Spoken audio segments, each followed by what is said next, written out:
ദശകം 14 5-ാമത്തെ ശ്ലോകമാണ് ഇന്ന് വായിച്ച് അർത്ഥം പറയുന്നത്. ഇതിൽ ബ്രഹ്മാവിൻ്റെ മകനായ സ്വയംഭൂ മനു ഭാര്യ ശതരൂപയോടും മകൾ ദേവഹൂതിയോടും കൂടി കർദമ മഹർഷിയുടെ ആശ്രമത്തിൽ എത്തുന്ന കാര്യമാണ് ഇപ്പോഴുള്ള ഈ ശ്ലോകത്തിൽ പറയുന്നത്. കഠിന തപസ് ചെയ്ത ആ കർദമ മഹർഷിക്ക് വാഗ്ദാനം ചെയ്ത പ്രകാരം മനു തൻ്റെ മകളായ ദേവഹൂതിയെ വിവാഹം കഴിച്ചു കൊടുക്കാൻ വേണ്ടിയാണ് കർദമൻ്റെ അടുത്തേക്ക് എത്തി എന്നാണ്. പിന്നീടാണ് ഭഗവാൻ കപിലൻ്റെ അവതരിക്കുന്നത്. അപ്പം ഇത് വായിച്ച് അർത്ഥം പറയാം.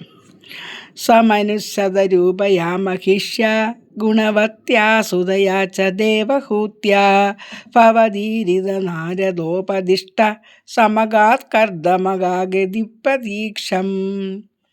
അപ്പോൾ ഇതിൽ പറയണത് മനു സ്വയംഭൂ മനു ശതരൂപ എന്ന പത്നിയോട് കൂടി ഭട്ടമഹർഷിയോട് കൂടി എന്ന പത്നിയോട് കൂടി മഹിഷ്യ എന്ന് പറഞ്ഞാൽ ഈ മഹിഷി പത്നി എന്നാണ്.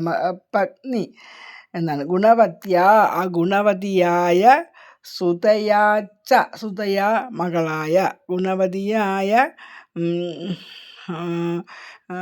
ഗുണവതിയും മകളായ ച ദേവഹൂത്യ ആ ദേവഹൂത്യ എന്ന മകളോടും കൂടി ദേവഹൂതിയോടും കൂടെ ഭവതീരിത നാരദ അങ്ങ് പറഞ്ഞ പ്രകാരം ആ നാരദനാൽ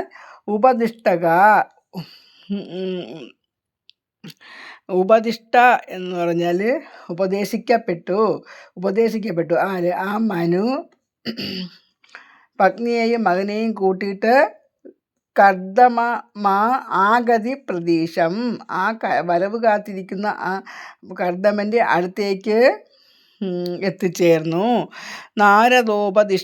നാരദൻ്റെ ഉപദേശപ്രകാരം ആ കർദമൻ്റെ അടുത്തേക്ക് സ്വയംഭൂ മനുവും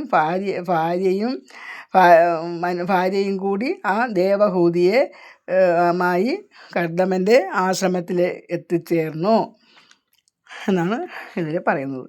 ഈ 4 വരിയിലും ഹേ ഭഗവാനെ, അങ്ങ് പറഞ്ഞതനുസരിച്ച് ആ നാരദ മഹർഷി ഉപദേശിച്ചതനുസരിച്ച് ആ സ്വയംഭൂ മനു ആ ബ്രഹ്മാവിൻ്റെ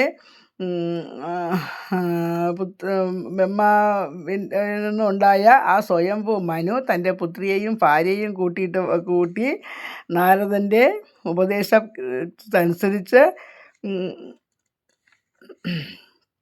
ഗുണവതിയായ ദേവഹൂതിയെ സുതയാചഹ ദേവഹൂതി എന്ന മകളോടും ശതരൂപ എന്ന ഭാര്യയോടും കൂടി നാരദൻ പറഞ്ഞതനുസരിച്ച് സ്വയംഭൂ മനു തൻ്റെ പത്നിയെയും മകളെയും കൂട്ടി എത്തിച്ചേർന്നു എന്നാണ് ഈ ശ്ലോകത്തിൽ പറയുന്നത്.